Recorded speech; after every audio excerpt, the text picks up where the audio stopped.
Warum ist das gerade in meinem Film? Was gibt's hier für mich zu lernen? Was habe ich hier übersehen? Und hier heute, aktuell, könnten wir sagen, mit der Lektion 181 und der Einleitung, die es dazu gab, was ist die besondere Blockade, auf die hier dank meinem Bruder aufmerksam gemacht werden soll?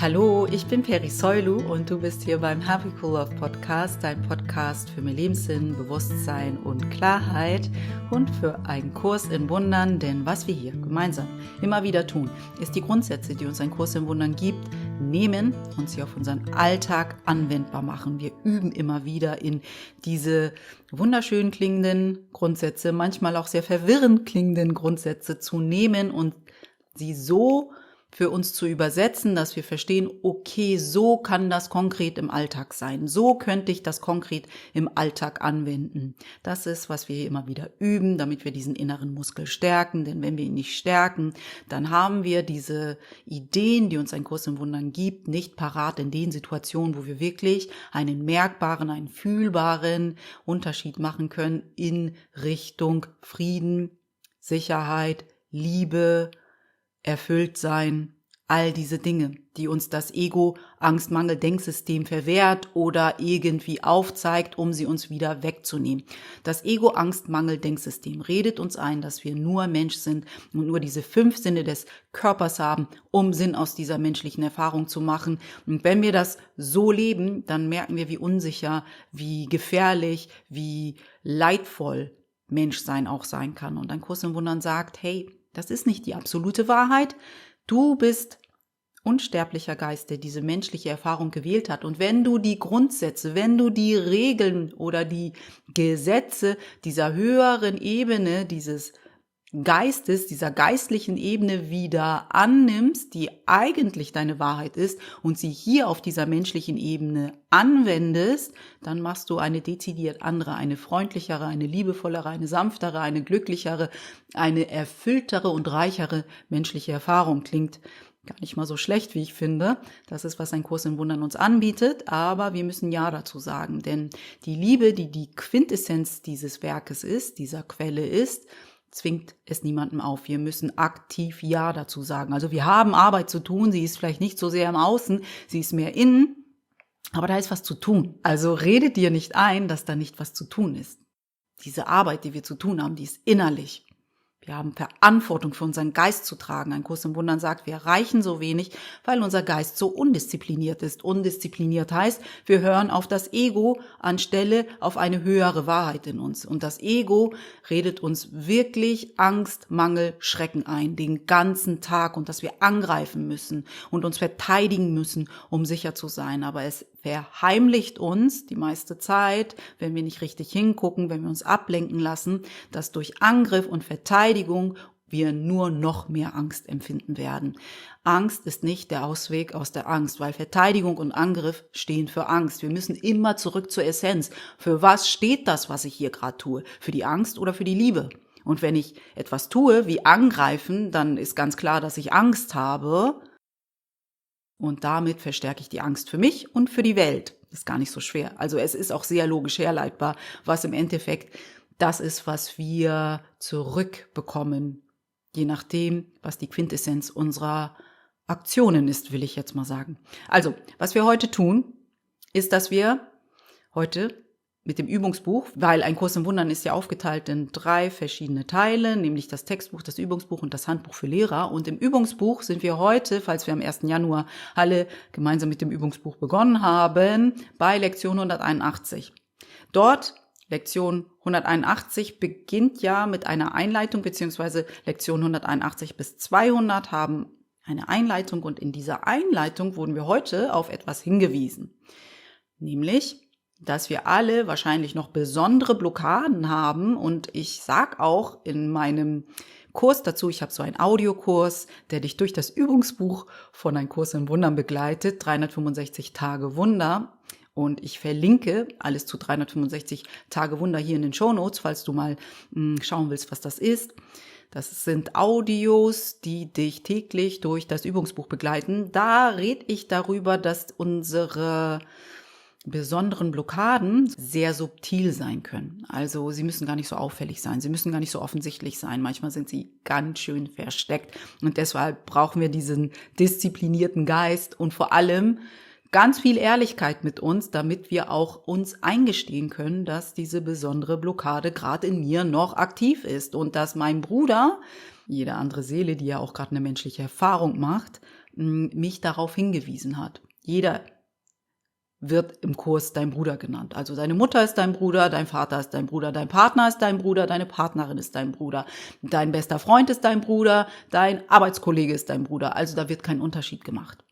Falls du dich fragst, warum werden wir denn alle Brüder genannt? Ich glaube, es ist einfach ein Signal dafür, dass es in der Quintessenz gar keinen Unterschied zwischen uns gibt. Ist egal, welche Form wir annehmen, in Wahrheit sind wir alle Brüder. Du kannst auch gerne Schwestern dazu sagen, falls das Wort dir besser gefällt. Ich glaube, das ist gar nicht so erheblich, welches Wort dir besser gefällt. Die Essenz ist das Erhebliche. Wir sind alle eins. Wir haben alle die gleiche Qualität. Wir stammen alle aus derselben Quelle, nämlich Gott. So nennt ein Kurs im Wundern die bedingungslose Liebe, die uns erschaffen hat. Und sie hat uns alle gleich erschaffen. Es gibt keinen, der in Wahrheit besser oder schlechter ist, weil unsere Essenz ist immer dieselbe. Und deshalb, glaube ich, wählt ein Kurs im Wundern auch nur einen Begriff, um uns alle anzusprechen, um zu signalisieren, hey, wir sind eigentlich alle eins, dasselbe.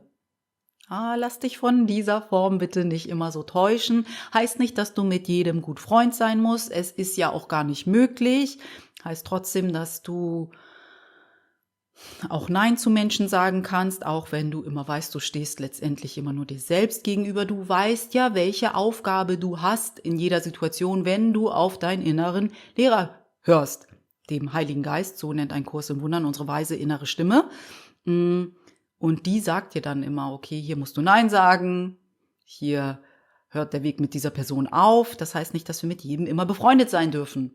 Aber, dass wir uns immer wieder daran erinnern, dass unsere Brüder eins mit uns sind und dass sie inhärent genauso gut sind, wie wir es sind, weil wir inhärent dasselbe sind. Das anzuerkennen, ist unsere Aufgabe. Wie sich das dann auf dieser menschlichen Ebene immer wieder ausspielt, das kann ganz viele verschiedene Formen annehmen und ganz viele verschiedene Situationen und Entscheidungen mit sich bringen.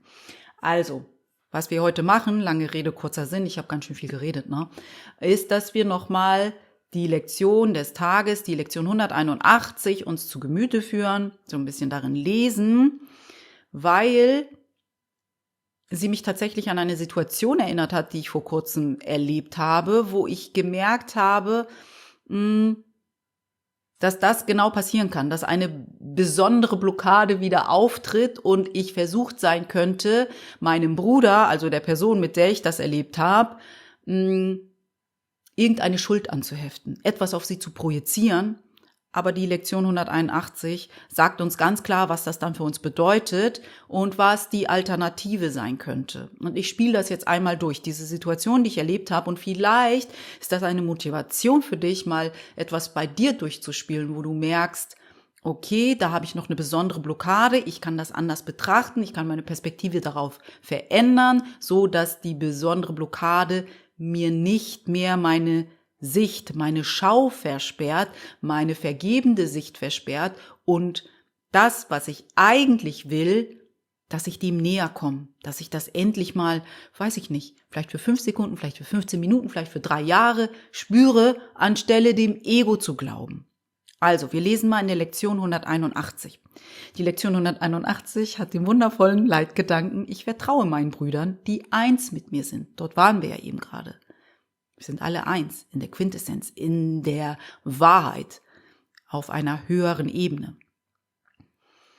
Deinen Brüdern zu vertrauen ist wesentlich, um deinen Glauben zu begründen und zu stützen, dass du fähig bist, Zweifel und Mangel an fester Überzeugung in dir zu transzendieren. Wenn du einen Bruder angreifst, verkündest du, dass er durch das begrenzt ist, was du in ihm wahrgenommen hast. Du blickst nicht über seine Fehler hinaus. Vielmehr werden diese vergrößert und damit zu Blockaden für dein Bewusstsein, jenes selbst in Großbuchstaben, also deiner höheren Natur. das jenseits deiner eigenen Fehler liegt und jenseits seiner scheinbaren Sünden wie auch der deinen. Und das ist das Interessante. Sobald ich eine Situation erlebe mit irgendeinem Menschen, sei es einem Bekannten, deiner Mutter, meinem Kollegen, was auch immer es sein kann, wer auch immer es sein kann, alles nur Brüder, dann habe ich immer zwei Dinge zur Auswahl. Entweder, wenn es nicht gemütlich ist, was ich mit ihm erlebe, darum geht's ja vor allem, wenn es nicht gemütlich ist, wenn es nicht dem entspricht, was ich gern hätte, was mein Ego schützt, dann projiziere ich Schuld auf ihn. Dann klage ich ihn an. Dann, wie sagt es hier, greife ich ihn an. Du greifst deinen Bruder dann meistens an. Ich hatte vor kurzem eine Situation, die war zwar tatsächlich sehr lapidar, also es war jetzt nicht irgendwie etwas, wow, mega krass, voll das traumatische Erlebnis, aber es war sehr interessant, weil es war eine besondere, sehr subtile Blockade, wie ich fand. Also, ich war unterwegs und da ist mir im letzten Augenblick jemand aufgefallen, die ich kannte, aber ich hatte das Gefühl, diese Person, die hat mich irgendwie ignoriert. Sie wollte so tun, als wenn sie mich nicht gesehen hat. Das war mein Gefühl, aber es ging alles so schnell. Ich war schon so im letzten Augenblick, ich habe sie so im letzten Augenwinkel gesehen, wie sie an mir vorbei huschte und ich war so verdutzt über das Verhalten, dass ich auch selber gar nichts mehr gesagt habe. Wahrscheinlich hätte ich sie gesehen und hätte das Gefühl, sie ist entspannt, hätte ich wahrscheinlich freundlich Hallo gesagt und wäre weitergegangen. Aber bei mir kam dieses Gefühl hoch, die hat versucht, mich zu ignorieren und war ganz froh, dass ich sie gar nicht gesehen habe. Und früher, in solchen Momenten, hätte ich wahrscheinlich gesagt, was für ein arschiges Verhalten. Voll unfreundlich, was soll das so? Irgendwie hätte ich wahrscheinlich sie angegriffen. So, das ist aber gar nicht passiert, sondern ich habe es einfach in mir festgehalten und gedacht, was bedeutet das jetzt eigentlich? Warum erlebe ich das? Warum ist das in meinem Film? So wie die Kabbalisten immer wieder sagen, warum ist das gerade in meinem Film? Was gibt's hier für mich zu lernen? Was habe ich hier übersehen? Und hier heute, aktuell, könnten wir sagen, mit der Lektion 181 und der Einleitung, die es dazu gab, zu den Lektionen 181 bis 200, was ist die besondere Blockade, auf die hier, dank meinem Bruder, aufmerksam gemacht werden soll? Also, ich sinniere gerne darüber, was mir so im Leben widerfährt. Und dann habe ich das so mitgenommen und wusste, mein Ego hätte natürlich gern projiziert, aber das hätte mir ja gar nichts gebracht. Und das ist, was häufig passiert. Die besondere Blockade bringt uns in die Projektion. Die sagt, mach den fertig, greif den an, da musst du gar nicht fühlen, was bei dir vielleicht zu transzendieren ist, damit du wieder Frieden empfindest, damit du wieder mit dem, was wahr ist, in dir verbunden bist. Also, ich wusste, ich hatte nichts bei ihr zu suchen, weil da gab's nichts, da gab's ja nur Projektion. Also musste ich wieder zu mir zurückkehren und mich fragen, was löst das in mir aus? Normalerweise, wenn ich meinem Ego vertraue. Und dann kommt natürlich diese Stimme in mir hoch. Weil wenn ich diese Situation sehe und denke, wow, das war ja richtig komisch von ihr, dann werde ich ja auch irgendwo Schuld in mir finden.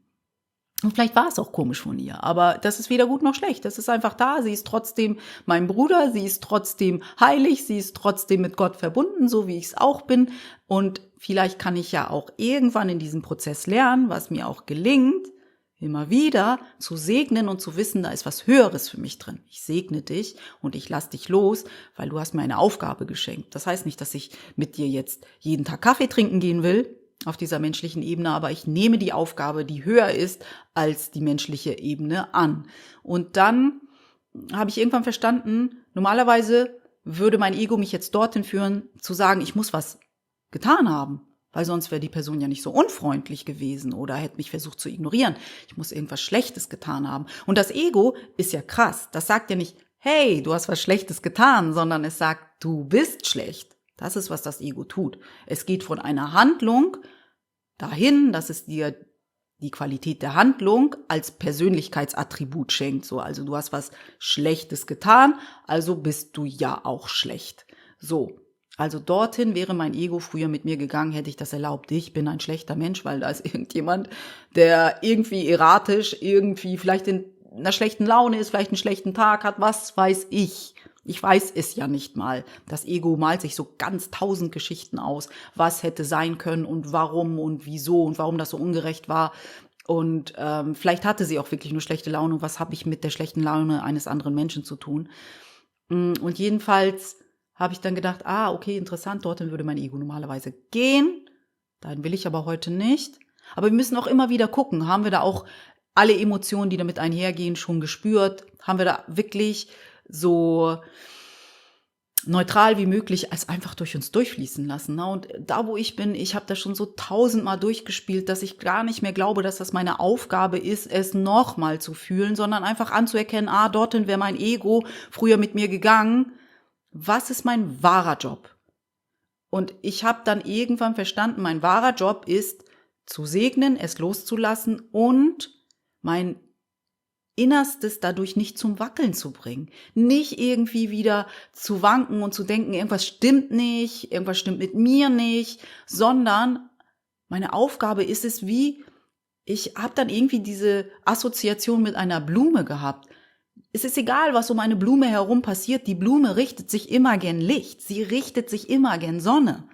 Und das ist, wie wir es auch leben dürfen manchmal. Ist egal, was um uns herum passiert, ob jemand uns ignoriert, ob mit Absicht oder nicht, ob sie gerade schlechte Laune hat oder nicht, ob sie dich wirklich doof findet oder nicht, dass du dich dennoch gern Sonne ausrichtest, gern Licht. Ich richte mich gern Licht aus, egal ob die andere Person gerade freundlich zu mir ist oder doof zu mir ist oder mich ignoriert oder vielleicht sogar was Doofes zu mir sagt, kann ich mich gern Licht ausrichten, so wie eine Blume. Einer Blume ist es egal, ob sie im schönsten Garten blüht oder an der lautesten Asphaltkreuzung, sie richtet sich gern Sonne. Können wir mehr sein wie eine Blume und weniger wie ein Mensch, der ganz viele Befindlichkeiten hat, so.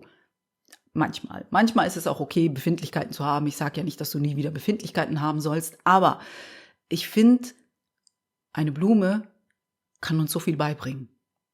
Sie kann uns so viel beibringen, weil ihr ist der Kontext egal. Sie weiß, mit was sie verbunden sein will, mit dem Licht. Sie weiß, was ihr Ziel ist, das Licht. Können wir es auch so leben? Und das war meine Essenz aus diesem Erlebnis und deshalb war ich ganz schnell wieder im Frieden. Es war dann eine große Dankbarkeit auch da, dass ich diese Begegnung hatte. Mein Ego hätte niemals gesagt, ich bin voll dankbar für diese Begegnung. Die war voll erratisch und völlig irrational, die Person, und hat mich ignoriert, voll nett. Ich sage ja auch nicht, dass das nett ist, aber wisst ihr, worauf ich hinaus will? Das Ego hätte niemals diese Art von Perspektive für mich finden können.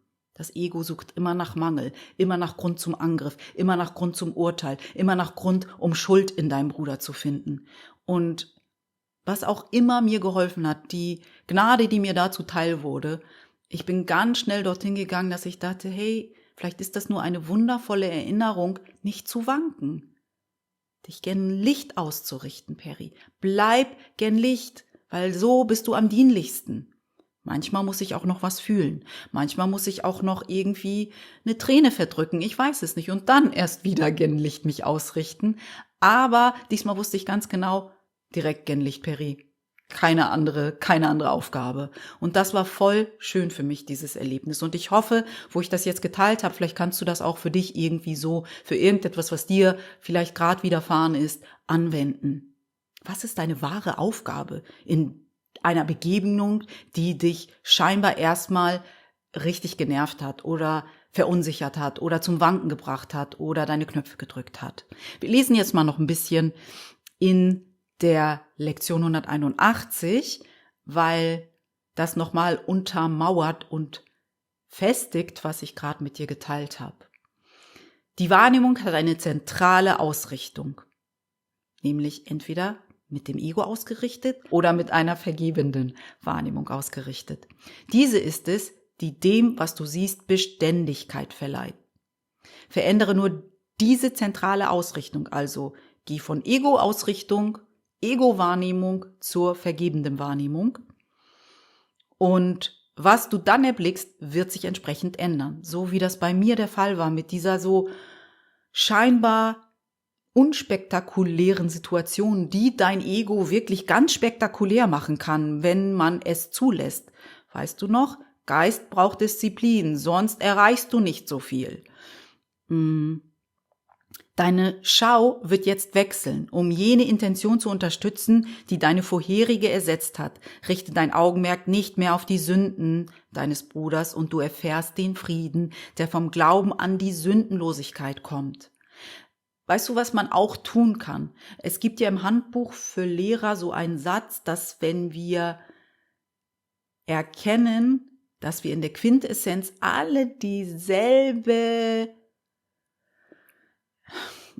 Aufgabe haben oder beziehungsweise dasselbe Ziel haben, nämlich zu unserer Einheit zurückzufinden, uns an unsere wahre Natur zu erinnern, kann ich ja meinen Bruder auch so sehen, egal was sie hier im Außen macht, egal was auf dieser menschlichen Ebene passiert. In Wahrheit will jeder andere Bruder auch einfach nur zurück zu Gott. Das zu halten, für jeden, den du siehst, egal wie verrückt er sich verhält, das verschiebt bei mir immer etwas. Also, das ist auch etwas, was sehr verbindend ist, ne? Zu wissen, okay, in der Essenz wollen wir alle dasselbe, egal ob wir voll im Ego verlaufen sind oder nicht. Wir wollen zurück zu Gott. Wir haben es nur kurz hier vergessen. Kann ich da Mitgefühl haben für meinen Bruder? Kann ich dann wieder die Verbundenheit herstellen? Wir lesen noch ein bisschen. Dieser Glaube empfängt seine einzig sichere Unterstützung von dem, was du in anderen hinter ihren Sünden siehst. Denn wenn du auf ihre Fehler ausgerichtet bist, dann sind sie Zeugen für die Sünden in dir selbst. Also wenn ich Fehler in meinem Gegenüber sehe, wenn ich nur Menschen in meinem Gegenüber sehe, verstärke ich die Fehler in mir und binde mich weiter und noch enger an diese menschliche, sehr leidvolle Erfahrung. Ich habe dann vielleicht recht auf dieser menschlichen Ebene, aber meine Konsequenz ist Leid. Wir lesen noch ein Stück. Und du wirst nicht über ihren Anblick hinausgehen und die Sündenlosigkeit nicht sehen, die jenseits davon liegt. Unsere Sündenlosigkeit, das, was wir wirklich sind, liegt jenseits dieser offensichtlich menschlichen Ebene. Ich blätter mal ein bisschen voran, will ich jetzt mal sagen. Ich scrolle ein bisschen voran, macht es vielleicht etwas akkurater. Also, wir sind jetzt bei Absatz 9 in der Lektion 181 und dort lesen wir: Die Welt, die unsere Sünden einst verkündete, wird zum Beweis, dass wir ohne Sünde sind. Und unsere Liebe zu jedem, auf den wir schauen, bezeugt unsere Erinnerung an das heilige Selbst in Großbuchstaben, das keine Sünde kennt und sich nie etwas vorstellen könnte, das seine Sündenlosigkeit nicht hätte. Nach dieser Erinnerung suchen wir, wenn wir heute unseren Geist zum Üben wenden. Wir schauen weder vorwärts noch zurück, also weder in die Zukunft noch in die Vergangenheit. Wir schauen geradewegs in die Gegenwart und wir vertrauen der Erfahrung, die wir jetzt erbitten. Unsere Sündenlosigkeit ist nur der Wille Gottes. In diesem Augenblick ist unser Wollen eins mit seinem.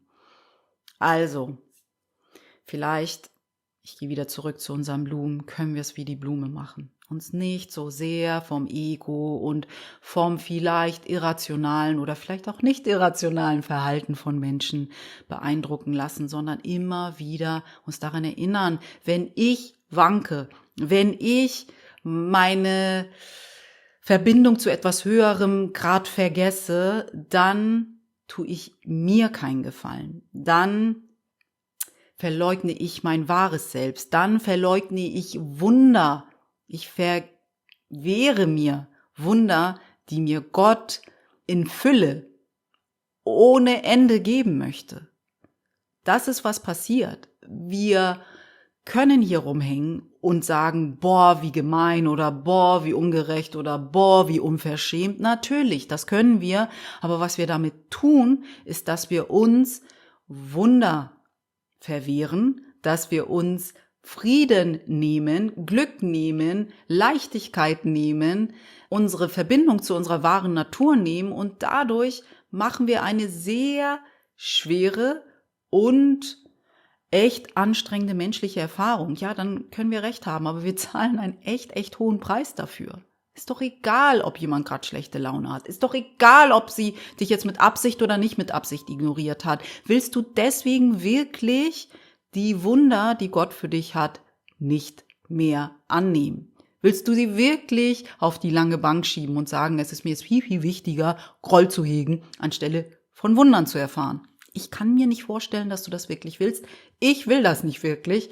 Also versuche ich so schnell wie möglich wieder, mich gen Licht auszurichten. Das heißt aber nicht, dass ich Gefühle, die gefühlt werden müssen, ignoriere. Das tue ich nicht.